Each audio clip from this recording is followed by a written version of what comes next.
உலக அளவில் பசியால் வாடுவோர் எண்ணிக்கை குறைந்து வந்தாலும் கூட கொரோனா பரவலுக்கு முந்தைய காலத்தை விட சற்று அதிகமாகவே இருக்கின்றது என்று ஐநா ஒரு அறிக்கையில் தெரிவித்துள்ளது.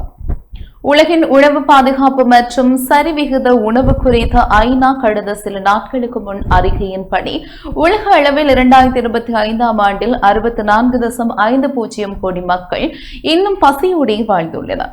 ஆனால் 2024 ஆண்டோடு ஒப்பிடுகையில் 1.40 கோடி குறைந்துள்ளது.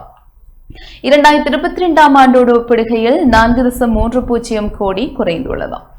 இதனை தெரிவித்த நிலையில் இன்னும் உலகின் பல்வேறு நாடுகளில் லட்சக்கணக்கான மக்கள் பசியோடுதான் வாழ்கின்றார்கள். இதற்கு முக்கிய காரணம் பொருளாதார பிரச்சினைகள், காலநிலை மாற்றம், போர் ஆகியவையாகும். முன்னேற்றம் எத்தகையது என்ற கேள்வி எழும் நிலையில் 2025 ஆண்டு கணக்கெடுப்பின்படி உலக மக்கள் தொகையில் 7.8% பேர் மட்டுமே பசியால் வாழ்கின்றார்கள். இது 2024 ஆண்டில் 8.1%, 2022 ஆண்டில் 8.6% இருந்தது. இந்த இரு ஆண்டோடு ஒப்பிடுகையில் கடந்த ஆண்டில் குறைந்துள்ளது. பசியால் வாடுவோர் எண்ணிக்கை தொடர்ந்து 3வது ஆண்டாக குறைந்துள்ளது. இருப்பினும் 2019 ஆண்டுக்கு முந்தைய நிலையை விட சற்று அதிகமாகவே இருக்கின்றது. எந்த நாடுகளில் அதிகம் என்று பார்த்தால் உலக அளவில் கடும் பசியால் வாடும் மக்கள் அதிகம் வாழ்வது ஆப்பிரிக்காவில் தான். 2025 ஆண்டு கணக்கெடுப்பின்படி ஆப்பிரிக்காவில் மட்டும் 30.90 கோடி மக்கள் பசியால் வாடுகின்றார்கள் என்ற தகவல் தெரிய வந்திருக்கின்றது. ஆசியாவை பொறுத்தவரை 21.20 கோடி மக்கள் பசியோடு வாழ்கின்றார்கள். உலகளவில் பசியோடு இருக்கும் மக்கள் எண்ணிக்கையில் 6% மக்கள் ஆசியாவில் வாழ்கின்றார்கள் என்றும் தகவல் வெளியானது. இந்த நிலையில் லத்தீன் அமெரிக்கா, கரேபியன் மற்றும் ஆசியாவில் பசியோடு இருக்கும் மக்களின் எண்ணிக்கை படிப்படியாக குறைந்து வருகின்றது என்ற தகவல்களும் வெளியாகியிருக்கின்றன.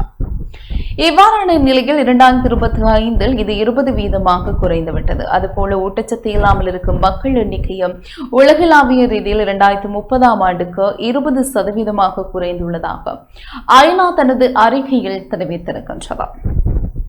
ஆரோக்கியமான உணவை யாரால் சாப்பிட முடியவில்லை? ஐநாவின் அறிக்கையின்படி 2021 ஆண்டில் தினசரியாக ஆரோக்கியமான உணவை சாப்பிட முடியாதவர்கள் எண்ணிக்கை 29.70 கோடியாக அதிகரித்துள்ளதாக தெரிவிக்கப்படுகிறது. அதே சமயம் ஆரோக்கியமான உணவின் விலை ஊதியம் உயர்வதை விட அதிகரித்துள்ளது. ஆரோக்கியமான உணவுக்காக செலவிடுவதற்காக மக்களின் வருவாயும் உயர்வடைந்துள்ளது. சத்துள்ள உணவுகளை வாங்கி உண்ணும் போக்கும் அதிகரித்து வருகின்றது என்று நம்புகின்றார்கள். இவ்வாறான நிலையில் இது 2021 ஆண்டில் $332 2017 ஆண்டில் $2.94 இருந்தது. ஆரோக்கியமான உணவு என்றால் உலக வங்கி மற்றும் உணவு மற்றும் வேளாண் அமைப்பு ஆகியவை 6 உணவு குழுக்களிலிருந்து 11 வகை உணவுகளை சாப்பிட வேண்டும் என்றும் தினசரி ஒரு நபருக்கு 2.30 கலோரி அளவில் தேவைப்படுவதாகவும் மதிப்பிட்டிருக்கின்றது. அமெரிக்காவில் 103 கோடி மக்களும், ஆசியாவில் 140 கோடி மக்களும், ஆசியா ஓஷனிக் நாடுகளில் 23 லட்சம் மக்களும் உணவு இல்லாமல் வாடுகின்றார்கள் என்ற அறிக்கைகளும் வெளியாகியிருந்தன.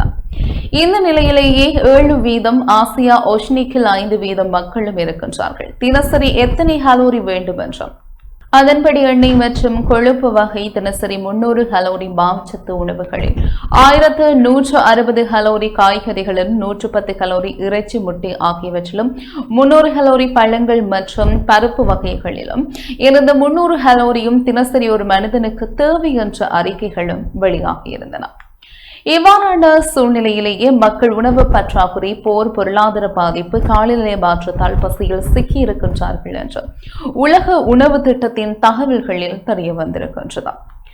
அதாவது போரால் அப்பாவி மக்களுக்கு உணவு அளிக்க தடை செய்த நிலையில் மனிதநேய உதவிகளையும் வழங்கப்படவில்லை. இதனால் தான் இந்த அளவு பாதிப்பு ஏற்பட்டது. ஸ்டீல் தடை செய்தால் காசாவில் செயல்பட்டு வந்த ஏராளமான சமூக சமையல் கூடங்கள் முறைப்பட்டு விட்டதால் இந்த இலவச உணவு கிடைக்காமலும் உணவு வாங்கக்கூட போதுமான வருமானம் இல்லாமலும் காசா மக்கள் வறுமையில் வாழ்கின்றார்கள்.